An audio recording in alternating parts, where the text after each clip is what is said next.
सद्गुरु सुखराम जी महाराज ने धन्य हो राम गुरुदेव जी महाराज ने धन्य हो, सद्गुरु युक्ति राम जी महाराज ने धन्य हो, सद्गुरु स्वामी श्री कुशाल दास जी महाराज ने धन्य हो, संत श्री ज्ञानेश्वरी बाई जी महाराज ने धन्य हो। गुरुदेव आपकी धिन धिन हो, महाराज आपकी धिन धिन हो, गुरुदेव आपकी धिन धिन हो, महाराज आपकी धिन धिन हो।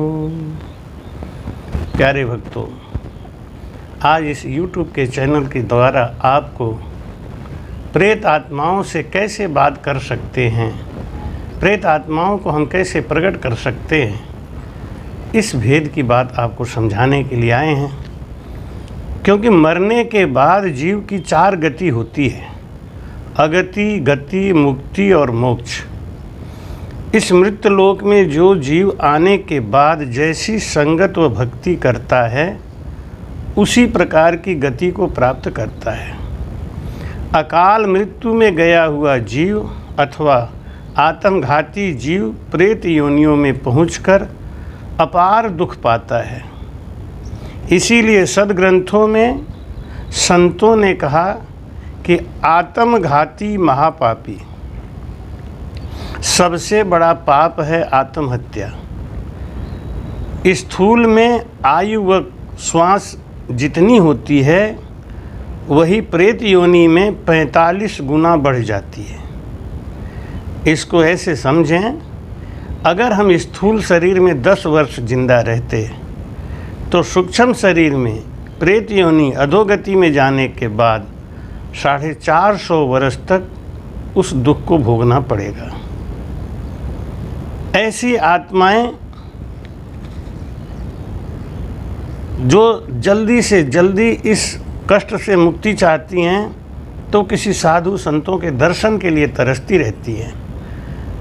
किसी साधु संत का दर्शन मिल जाए, महाराज जी कहते हैं कि जिन मुख में हरि नाम करम को जोर न लागे, भूत प्रेत छल छिद्र जम दूरा सु भागे, विषय व्याधि सब जाय रोग व्यापे नहीं कोई, 84 को काट जीत जन निर्मल होई, देव करें प्रणाम ब्रह्मा विष्णु शिव चावे, जन सुखिया निज नाम ब्रह्म के माही मिलावे, जिन मुख में हरि नाम करम को जोर न लागे। बोलो राम। महाराज कहते हैं अब ऐसी अतृप्त आत्माएं स्वयं तो भजन नहीं कर सकती, परंतु कोई भजनानंदी संत इनका उद्धार कर सकता है। इसलिए ऐसे संतों के सामने जाकर अपने उद्धार के लिए ये प्रेतात्माएं प्रार्थना करती हैं। आप लोगों ने श्रीमद् भागवत में ये कथा सुना होगा। श्री गोकर्ण जी महाराज जी के भाई धुंधकारी, जिनको कि अधोगति मिल गई, प्रेत योनि में गए थे, और उनके उद्धार के लिए गोकर्ण जी महाराज वेद और शास्त्रों के आधार पे 21 बार गया गए कि गया में उस प्रेत को बिठा दिया जाए। गया में 21 बार जाने के बाद में भी गोकर्ण जी महाराज धुंधकारी का उद्धार नहीं कर सके। धुंधकारी एक दिन प्रत्यक्ष सामने आके रोने लगा। गोकर्ण जी महाराज जी से कहा कि भैया मेरा उद्धार करो, मैं बहुत दुखी हूँ इस प्रेत योनि में। गोकर्ण जी महाराज ने कहा कि मैं तुम्हें 21 बार ले गया और तू वहाँ बैठा क्यों नहीं? वो बोला मैं महापापी हूँ, मेरा उद्धार गया जाने से नहीं होगा, मेरे लिए कोई और रास्ता ढूंढिए। गोकर्ण जी महाराज ने भगवान सूर्य की आराधना करी और भगवान सूर्य ने गोकर्ण जी महाराज जी से कहा कि उसको नाम की महिमा सुनाओ, जिन मुख में हरि नाम करम को जोर न लागे। महाराज कहते हैं कि उसको नाम की महिमा सुनाओ अब गोकर्ण जी महाराज जी ने धुंधकारी को भंवरे का रूप दिया और एक 7 गांठ की बांस में उसको स्थान दिया और राम नाम की महिमा का ज्ञान सुनाना शुरू किया। एक दिन की कथा पूरी होने पे 1 गांठ फट जाती थी। ऐसे करके 7 गांठ जिस दिन फटा, धुंधकारी का उद्धार हो गया, प्रेत योनि से उसको मुक्ति मिल गई। और तो और हम आपको अपने ऊपर व्यतीत एक घटना का जिक्र करेंगे। हमारा एक आश्रम है बतलैया में, शाहजहाँपुर जिला में। वहाँ का रहने वाला एक वेद प्रकाश लड़का जिसके ऊपर जिन्न की छाया थी और उसको जिन्न ने 2 बार मारने का प्रयास किया, लेकिन दैव संयोग से वो बचता गया। एक दिन जिन्न ने आके उससे कहा, उसके ऊपर प्रकट हो गया और कहा कि 23 सितंबर 2010 रात 3 बजे मैं तुम्हें लेके जाऊंगा, बचा सको तो बचा लो। उसके परिवार में हाहाकार मच गया। कुछ लोगों ने हमारे कसरक आश्रम का उनको पता बता दिया। मैं उस समय कसरक आश्रम पे था। उसको लेके सब लोग आए, उसका राम रक्षा किया और आश्रम में उसको देवल के सामने बिठा दिया। रात को 2:30 बजे उसके पेट में भयानक दर्द शुरू हुआ। महाराज जी का राम रक्षा फिर किया, महाराज जी से प्रार्थना करी और सबको बिठा दिया। उसके बगल में बैठ के सब सांसों सांस सुमिरन करने लगे। उस जिन्न का उद्धार हो गया। वेद प्रकाश आज भी जिंदा है और वो प्रेत उनको नहीं ले जा पाया। ये है राम नाम के भजन का महात्म। लेकिन इस पे आस्था हो, विश्वास हो तब। एक हमारे और भगत हैं, वो बहुत दिनों तक हमारे सत्संग में तो नहीं आते थे, दूर दूर रहते थे। एक दिन नए साल के उपलक्ष्य में मेरे पास उन्होंने सुबह सुबह फ़ोन किया कि महाराज मैं आपसे मिलना चाहता हूँ। हमने सोचा कि इतने दिनों तक तो कभी आए नहीं, आज क्यों आ रहे हैं।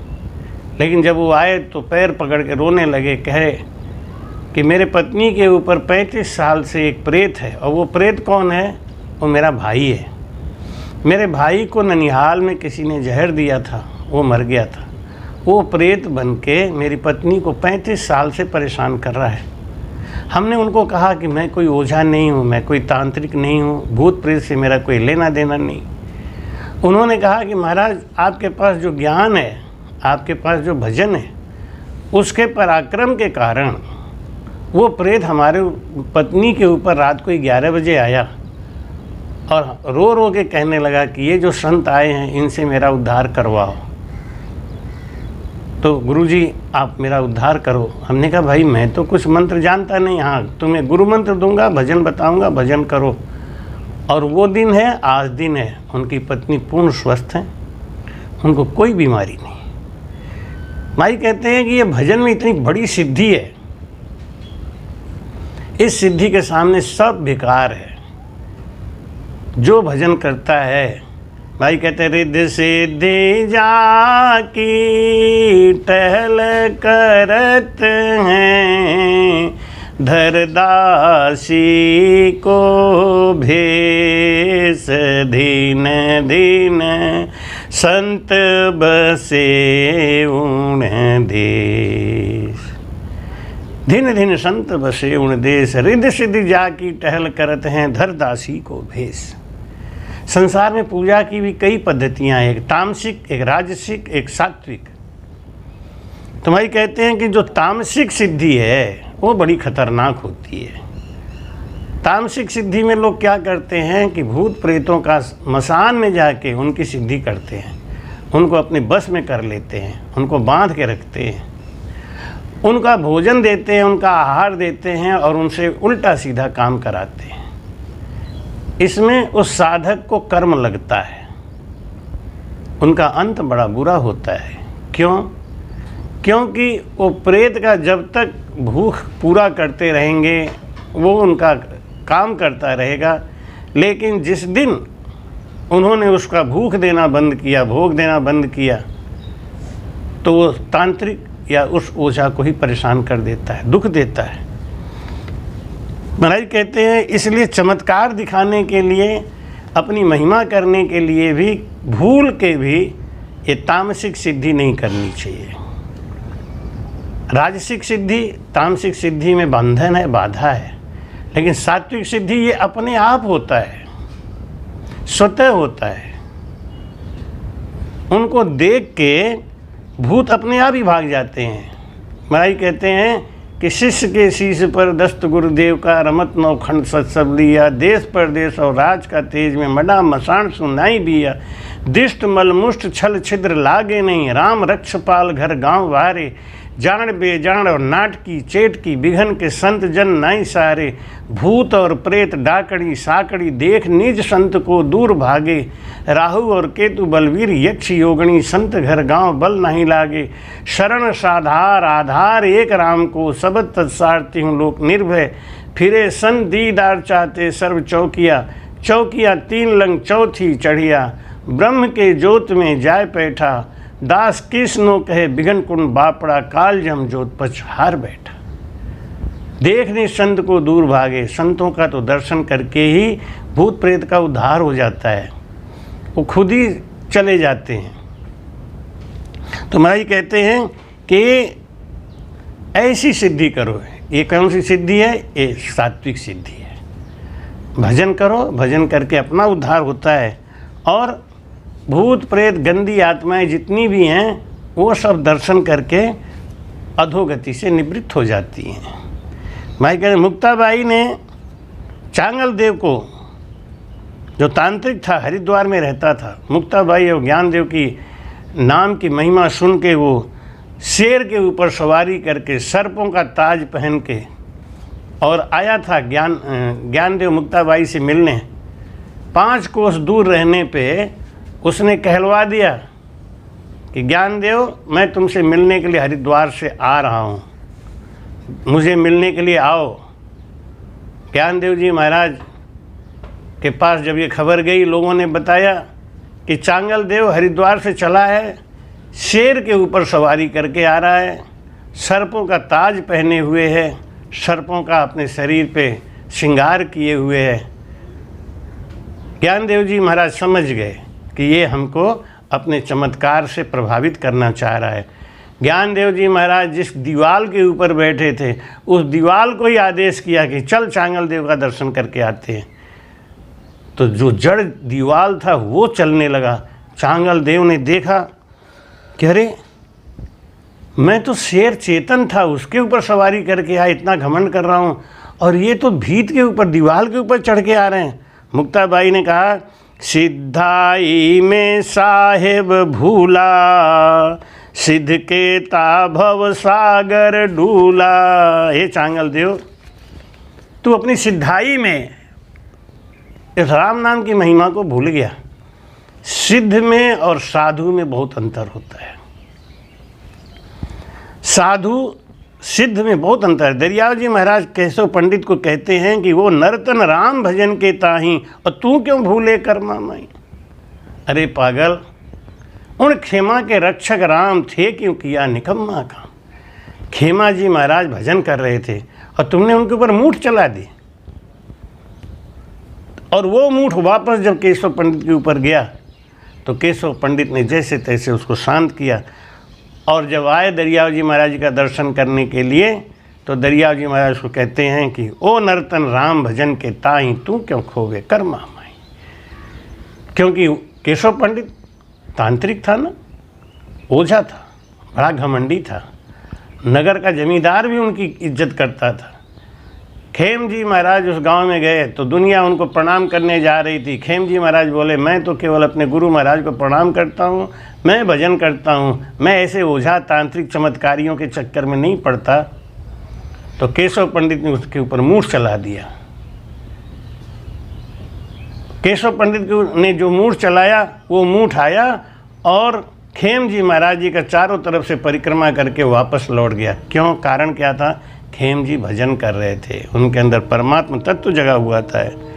अड़सिद नवनिध सब हरि चरणा के पास, सिद्धा की करता बणी राम जना की दास। अड़सिद नवनिध सभी हरि चरणा के पास, सिद्धा की करता बनी राम जना की दास।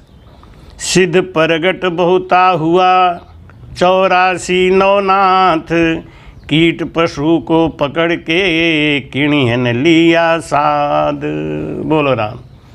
ये प्रेत आत्माओं को बस में करके, कीड़े मकोड़ों को बस में करके, रिद्धि सिद्धि को हासिल करके कोई साधु नहीं बन सकता, मोक्ष नहीं जा सकता, वो भी अधोगति में जाएगा।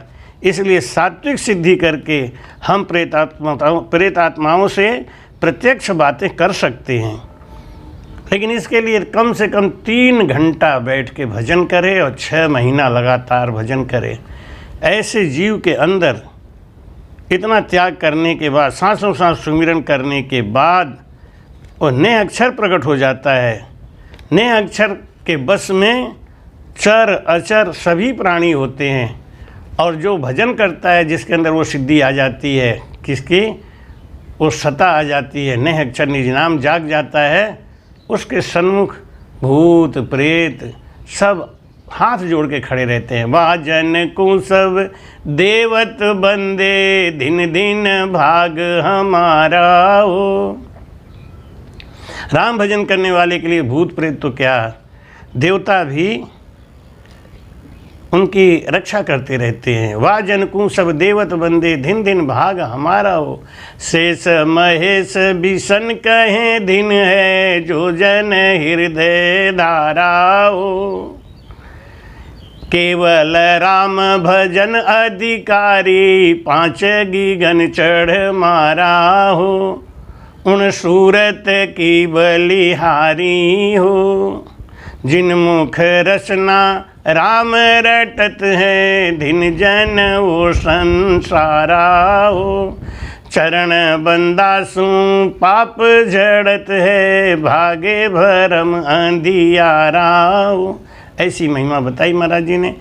तो जो बात मैंने कही कि कैसे करें प्रेत आत्माओं से बातें, ऐसे करें प्रेत आत्माओं से बातें कि सांस और उश्वास में गुरु का भेद सीख के रगड़ करके भजन करें, तो उसके अंदर वो नेह अक्षर निज नाम जाग जाता है, जिसके वशीभूत सभी देवी देवता होते हैं, प्रेत आत्माएँ होती हैं। वो जिसको चाहे वो अपने समक्ष हाजिर करके उनसे बातें कर सकता है। जैसे माता कुंती देवाहूत मंत्र सीख के उसकी सिद्धि करके देवताओं को बुला लेती थी, ऐसे ही राम भजन करने वाले के आगे पीछे सभी देवी देवता भूत प्रेत घूमते रहते हैं, जिससे चाहे वो अपने मर्जी की बात करे। क्यों? क्योंकि साधु महान होता है, वो सात्विक होता है, परोपकारी होता है। साध बड़ा परमार्थी, इन सम और न कोई। साधु से बड़ा परमार्थी दयालु कोई नहीं होता। इसलिए इनके समक्ष जो भी भूत प्रेत आते हैं उनका उद्धार हो जाता है, और वो अपना उद्धार कराने के लिए ऐसे संतों की खोजना करते रहते हैं, उनके समक्ष आते हैं।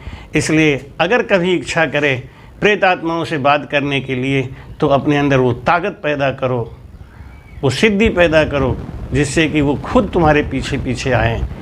इसके लिए एक ही साधन है, सात्विक सुमिरन, भजन करो। अभक्ष को छोड़ के, नशा को छोड़ के, जो नशा करता है, अभक्ष को खाता है, वो ज़िंदगी में कभी भी सिद्धियों को प्राप्त नहीं कर सकता।